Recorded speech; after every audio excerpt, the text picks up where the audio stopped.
Ja, vielen Dank für den Input unserer Panelisten. Wir haben jetzt sehr, sehr unterschiedliche Themen angesprochen letztendlich und vielleicht möchte mit einer Frage, einer Auftaktfrage beginnen, um dann Ihnen auch die Möglichkeit zu geben, in die Diskussion einzusteigen. Vielleicht finden wir eine Klammer über das, was Cathy Carmichael angesprochen hat mit der negativen Erinnerung und der Frage auch der Entwicklung, wie wird es sich in den Ländern entwickeln. Auf Englisch, how important is the negative memory, the public memory of committed crimes and not only of suffered crimes. Also was wäre Ihrer Meinung nach zunächst einmal dort zu leisten? Wir haben ja gehört über das Wissen über den Holocaust in der Ukraine. Wissen ist die eine Sache, über das Faktum des Genozids und die Akzeptanz, dass es ein Genozid war, aber reicht uns das und wie steht es eben mit den negativen Seiten, mit der Frage der Kollaboration? Und ganz explizit angesprochen ist es natürlich für Kroatien bisher, aber auch da würde natürlich uns interessieren, wie ist die Perspektive, wie ist die Entwicklung, how will be the development in Croatia for the commemoration and the information about the collaboration and the own crimes of those who were allied to Germany. Und ich möchte jetzt den Rahmen nicht überspannen, aber um auch die USA mit einzubeziehen. Sie haben ja schon über diese, sage ich jetzt, Aspekte der negativen Erinnerung in den USA durchaus gesprochen. Blockade gegenüber Einreisestopp, Blockade gegenüber Flüchtlingen, diese Geschichten. Aber man könnte es, bitte sehen Sie mir das nach, wenn ich jetzt ein bisschen sozusagen rausschieße aus unserem Thema. Man könnte ja auch noch fragen, wie stellt sich die USA anderen Themen, wir haben über den Holodomor in der Ukraine gehört und da könnte man auf der anderen Seite natürlich auch fragen, wie stellt sich die USA gegenüber, auch museal, erinnerungsmäßig gegenüber der großen Frage der Sklaverei und wie ist die museale Aufarbeitung sozusagen der indigenen Bevölkerung, das Museum auf der Mall in Washington zu den Indianern, die berühmte Ausklammerung des Genozids oder wenn es einer war, des Massenmordes durch das symbolische Ausstellen eines einzigen Gewehres. Ja. Vielleicht bleiben wir mal bei dem Thema negative, in Anführungszeichen, sage ich jetzt mal, Erinnerung. Wie sehen Sie die nächste Entwicklung in Ihren Ländern? Vielleicht fangen wir wieder mit Kroatien an. Wie wird es in den nächsten Jahren sich dort entwickeln? So, you understand? Yeah. Yeah. I'll take this. I'm going to answer this question more generally about memorialization. Clearly, when people remember the dead and there are relatives still alive, it's a very different question to when it's a historical event in the distance. And I think that one can see very positive and negative things in Southeast Europe. On a personal level, much improved communication between people, very vibrant historiography, the writing of really good history by local scholars. I think that eventually these people will be able to think about the past in a fairer way. I mean, not that people shouldn't remember the pain, but I mean, I think one of the things I was trying to say was by suppressing the pain of the collective suffering of the Croats at the end of the war, by remembering the victims of the Ustasha rather than the victims of the communists. Well, obviously, while they were in power, that was a problem.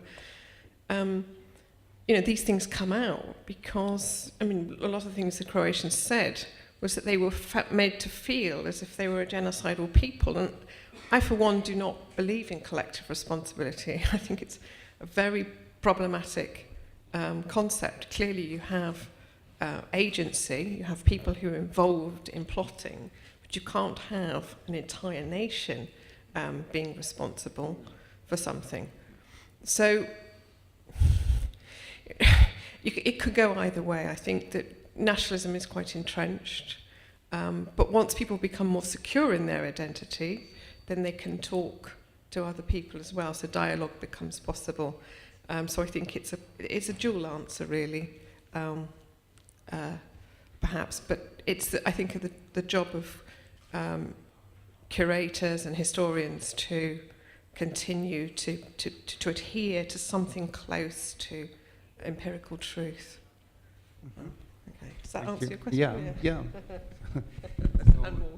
Positive view on the future. What about the United States? I presume you wanted me to talk about the issue of slavery specifically? Also, yeah. And human rights, yeah.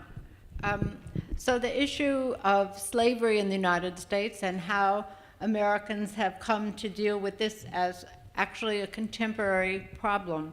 Of course, issues of racism in the United States don't compare to the issues with regard to Holocaust and human rights. Nonetheless, it's a very troublesome and continuing issue for all Americans.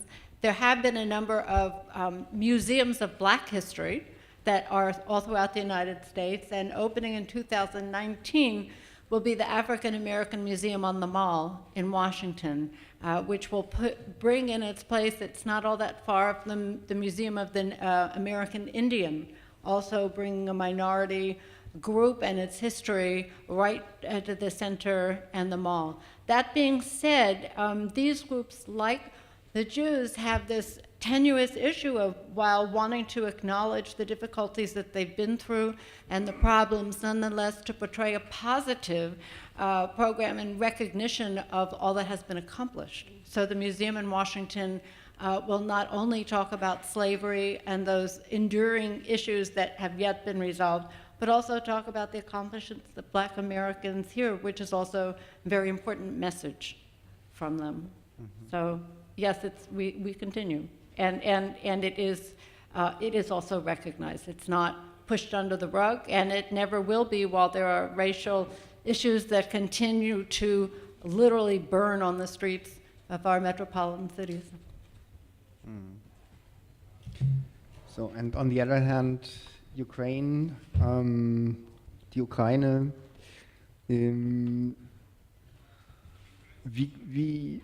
wie kann das Wissen vertieft werden oder welche Rolle spielt in der derzeitigen Krise natürlich auch so eine Frage, die ja wieder an das nationale Selbstverständnis, an dem nationalen Selbstverständnis auch rüttelt? Die Frage der sozusagen Bystanders, der Mittäter, des negativen Erinnerns, der Zeugenschaft eben, aber auch tatsächlich mehr als der Zeugenschaft. Ist das in der derzeitigen Situation überhaupt möglich in der Ukraine, darüber zu sprechen? Ja, obwohl die Ukrainer sehr stark von der Krieg deprimiert sind, diese Diskussionen sind auch in heutiger Gesellschaft präsent. Und was so über die breitere Masse, wir wissen nicht so viel, aber was die Forschungen angeht, in den letzten 10 Jahren sind nicht wenig dafür bekannt, diese Frage, die Teilnahme der ukrainischen Hilfspolizei oder örtlichen Hilfspolizei in der Holocaust zu thematisieren. das hatte seinen Platz sogar in der Sowjetzeit gehabt. In jeder offiziellen Rede, man sprach über die Verbrecher von der Eroberer und seinen Knechte. Das wurde nie absolut vergessen. Noch was, die Medien, welche von der Kremlin kontrolliert, thematisieren auch diese Frage gern. Und verschiedene westliche Institutionen, welche zusammenarbeiten mit der ukrainischen offiziellen Institutionen, haben Interesse zu mehreren Fragen, unter anderem diese. Jetzt möchte ich noch ein Foto präsentieren. Moment.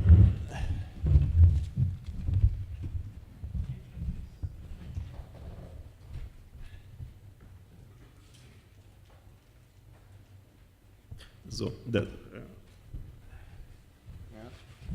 Ja. Das ist ein ganz aktuelles Foto von 28. Januar, Holocaust-Erinnerungstag in Kiew. Wer sind präsent auf diesem Foto? Von beiden Seiten, links und rechts, die Leiter von dem ukrainischen Zentrum für die Holocaust-Forschung in Kiew, Michail Tjagly, und das ist von rechts, und von links Anatoli Podolsky. Das ist NGO, macht aber große Arbeit und finanziert sich durch den Westen, von den westlichen Stiftungen, und auch gesamte Einstellung von dieser NGO ist liberal. Dazwischen sitzen zwei Leute, welche konservativ eingestellt sind. Vitali Nechmanowitsch ist zweite von links. Seine Einstellung ist eine Kombination von jüdischem Konservatismus und ukrainischem Konservatismus. Und daneben Wladimir Witrovich, Direktor von dem ukrainischen Institut der nationalen Erinnerung, ukrainisch konservativ eingestellt, hat sehr große Kontakte mit der ukrainischen und amerikanischen Diaspora. Und das heißt in der heutigen Situation, so ein Dialog zwischen verschiedenen historischen Sichten läuft. Was bedeuten die Positionen nochmal genauer von den beiden, die in der Mitte sitzen? Das habe ich jetzt noch nicht ganz verstanden. Ukrainisch-konservativ, ja, kannst du das vielleicht noch genauer? Die ukrainische Institut für die nationale Erinnerung beschäftigt sich sehr stark mit den Themen von den kommunistischen Verbrechen gegen die Ukraine, mit der Holodomor, und was sie auch machen, jetzt genau ist die Frage im Parlament, ob man die als Veteran vom Zweiten Weltkrieg werden die Soldaten von ukrainischer Aufstandsarmee, die ukrainischen Nationalisten, anerkannt. Und das ist auch Arbeit teilweise von Wladimir Witrovich, der hat auch mit diesem Gesetz gearbeitet. Das ist seine Einrichtung, aber aus mehreren Gründen, unter anderem weil Holocaust ist auch international anerkannt ist auf verschiedenen Ebenen. Er beschäftigt sich auch mit dieser Frage. Ja, vielleicht sollten wir an der Stelle, wenn ich auch auf die Uhr schaue, die Diskussion öffnen. Und da reckt sich auch schon eine Hand. Ich würde gerne vielleicht zunächst mal sammeln. Sie haben sich als Erster gemeldet, ganz hinten. Und bitte denken Sie dran, sagen Sie, wer Sie sind und im Zweifelsfall, wo Sie verankert sind. Yeah. Well, My name is Denis Kanovs. I'm coming from Riga, Latvia, and I'm representing the Janis Lipke Memorial. Lipke was a Latvian who saved many Jews and Latvians and Russians from two occupations and dictatorship. So my question would be to the colleague from the United States. It was indeed a very interesting presentation about also pedagogical issues, because we also work with students. And the question is, in Latvia, it was occupied by the Soviets 2 times, but it also experienced the German occupation. So for many, many Latvians, their traumas of being occupied and being deported to Siberia is, in many cases, closer to heart and to experience than the tragic destiny of Jewish people in Latvia. There are, of course, let's say, levels of official political remembrance, but for many people in everyday life, it is difficult to share traumas and to enter the space of trauma of others. So what would be the major message of your museum for my Latvian students? Because many of them say, well, we are not responsible for the past, they're not there. So it actually is not relevant for many of us. So how to make it relevant, how to share these traumas, and how can museums and pedagogical programs help? Thanks. Beziehen sich die anderen Fragen auch auf Frau Franklin? Sonst würde ich sagen, Ms. Franklin, dass Sie direkt drauf zugehen. That's a very big question. How to make relevant the trauma of the Holocaust with all those who have shared themselves traumas during the Second World War. And I think there's a difference between a trauma and a genocide, and the loss of an entire family and something that someone has personally endured, however difficult that may be. And both stories can contribute to understanding about basic human rights and about responsibilities today, but all the histories need to be taught.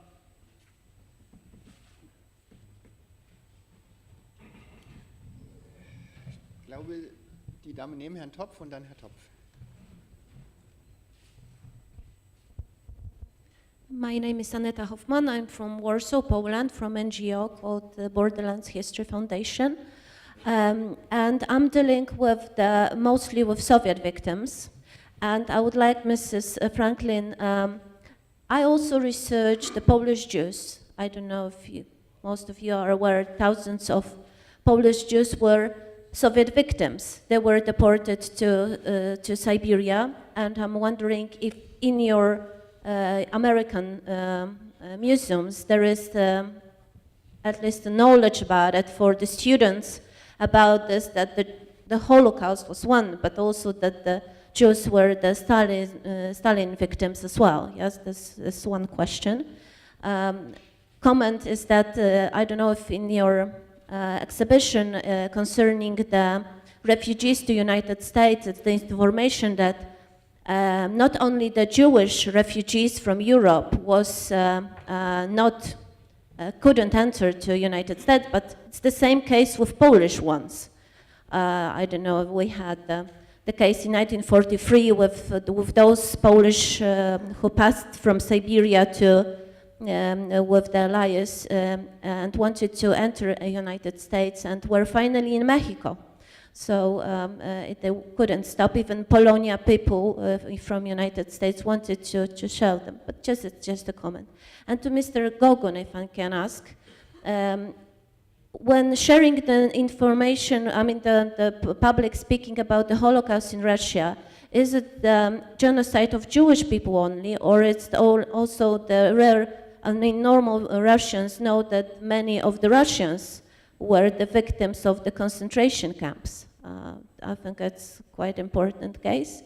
And comment about the Ukraine, I think the problem with the Ukrainian and the genocide is that it's not only the Holocaust, but we have, as you mentioned about nationalism, more than 100,000 Polish people were victims in Wołyń massacres. Yes, so I think it's much more difficult in Ukraine to speak about the genocides by the Ukrainian nationalism.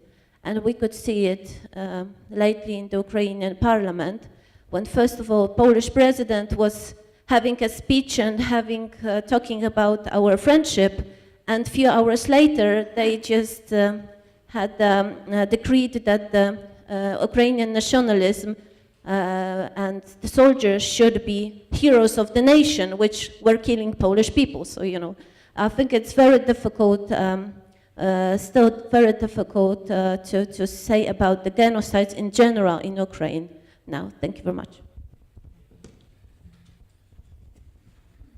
Okay, maybe first answer and then Alexander. Okay, so very short, more, good, that's better. More important questions, and then just a brief answer specifically to your first question. Yes, issues of what went on in Russia, in the Gulag, with all the, these issues are discussed in Holocaust museums and are presented as part of the larger picture.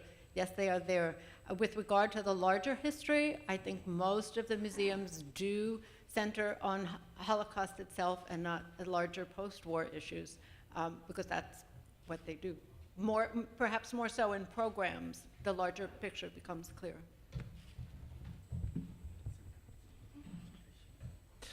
So, zu Ihrer Frage. In Russland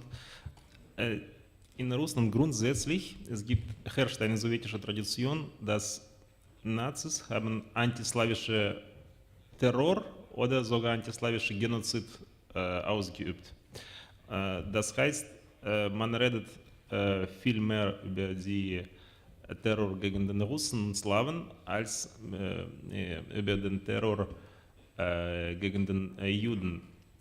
Was in der Ukraine angeht, diese zwei Themen, so Volynien, Mord oder Säuberung von polnischer Bevölkerung seitens ukrainischen Nationalisten, ich vermute, das ist stärker thematisiert als den Holocaust. Aus mehreren Gründen, obwohl die Zahl von Opfern, das ist 100.000 im Fall von Volynien-Massaker und vielleicht 1,5 Millionen von den Juden. Aber jetzt ist die Frage schon im Parlament nicht über die Rehabilitation von der ukrainischen Nationalisten, sondern als Anerkennung als Kriegsveteranen und Helden. Wahrscheinlich wird diese Gesetz nicht in diese Redaktion, mit dieser Redaktion oder überarbeitet wird in den kommenden Monaten genommen, was eine weitere Anstoß zu Diskussionen und Überdenken über diese auch so schwierige Seiten der Geschichte gibt. Herr Topf. Ja, ich bin Hartmut Topf, ich habe mich ja hier schon vorgestellt. Ich habe zwei ähnlich gelagerte Dinge zu besprechen, will ich versuchen, und zwar das intensive Zurückgehen der öffentlichen Meinung und auch der staatlichen Politik zum Nationalismus. Sowohl in Kroatien, Stepinac wurde heilig gesprochen, Tudjman ist der Vater der Nation, auch für einen Großteil der öffentlichen Meinung nach wie vor. Der offizielle katholische Klerus Kroatien hat Jasenovac, ich glaube, zum ersten Mal offiziell besucht vor 4 oder 5 Jahren. Ich war zufällig an dem Tag dort. Also es ist einfach ein großes Verdrängen da und man spricht mehr darüber, wie sehr man unter dem alten Jugoslawien gelitten hat, als darüber zu sprechen, wie dieses ganze NDH-System funktioniert hat, diese 4 Jahre, die schreckliche Terrorjahre waren natürlich. Und in der Ukraine der große Kult um Bandera im Moment. Ich habe vor ein paar Tagen in Sachsenhausen bei Berlin einen Vortrag gehört von einem jungen polnischen Historiker, und der sprach über die Ehrenhäftlinge in den Nazilagern, und Bandera war ja auch inhaftiert in Sachsenhausen. Und Professor Morsch wies dann hin auf das sehr lesenswerte Buch von Timothy Snyder, The Bloodlands und sagt, aber über Bandera findet man dort 5 oder 10 Zeilen und nur den Aspekt, dass er antisowjetisch aktiv war. Alles andere wird verschwiegen. Und darüber ist viel zu arbeiten und ich frage mich, wohin gehen wir mit solchen Erinnerungsarbeiten und wo können wir Druck ausüben, auch in der europäischen Gemeinschaft. Denn Kroatien ist schon drin, die Ukraine möchte europäisch sein, möchte liberal sein und hat aber auch diese Privatarmeen, die erinnern ja fatal an die Freikorps nach dem Ersten Weltkrieg in Deutschland, die dann zum Teil zur SS und zur SA gingen. So, soll ich antworten oder? Ich glaube, wir lassen es mal als Kommentar so stehen, wobei ich mir einen Gegenkommentar erlauben würde, dass es sozusagen vielleicht nicht die erste Lösung sein kann, dass wir sozusagen Druck aus Brüssel ausüben, sondern dass wir dafür sind wir auch hier und in anderen Foren zunächst natürlich auch versuchen, miteinander zu reden. Ja.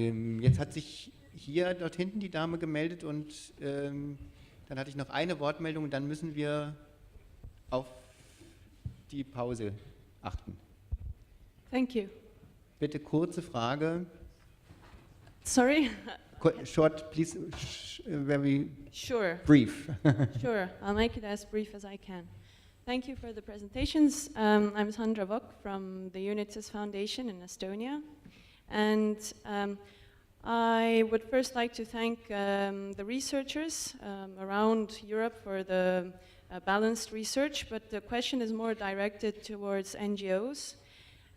Both in the panel as well as in the audience, because it seems that also looking at the previous questions, directing attention towards the fact that perhaps remembrance of World War II hasn't been too balanced, then this is something I'd like to point out as well, that regarding the different memories of the Holocaust, my question is, what is it that we have actually learned?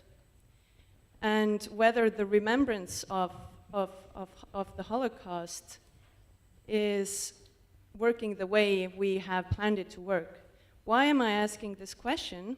Is because of the different memories we have across Europe.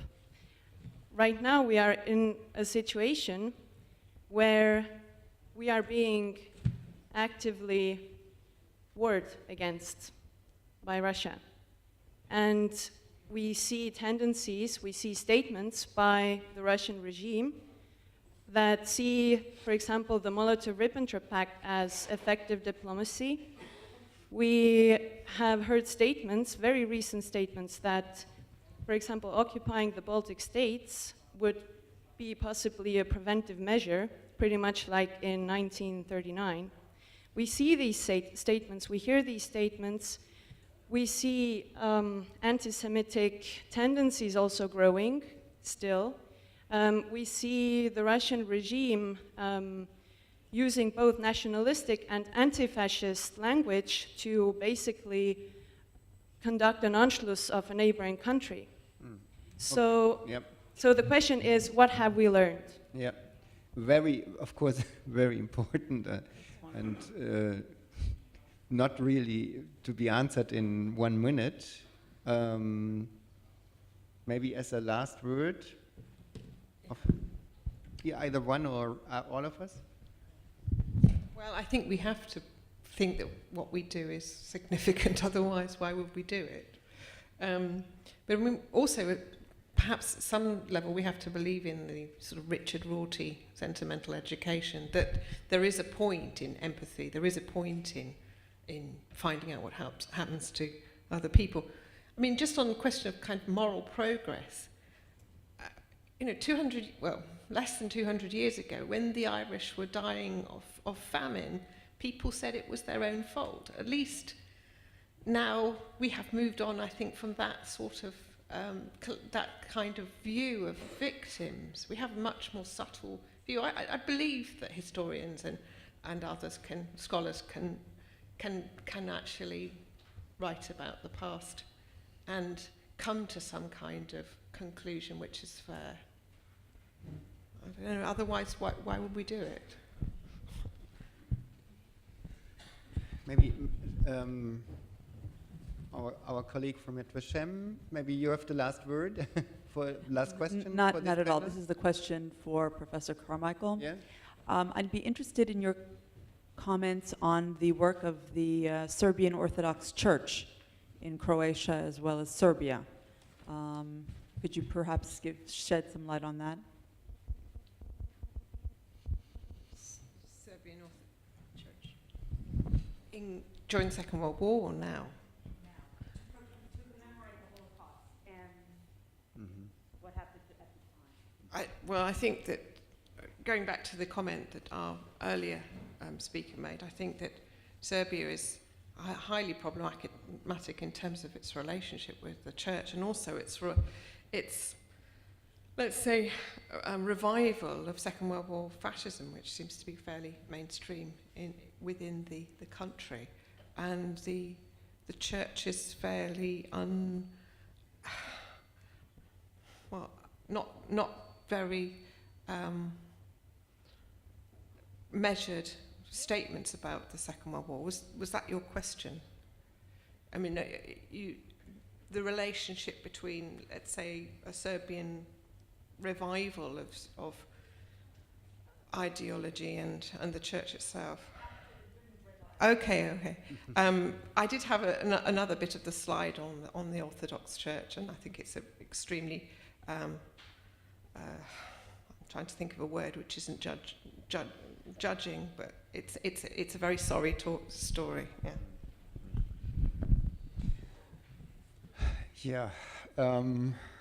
No positive end of this panel, but thank you very much for your contributions.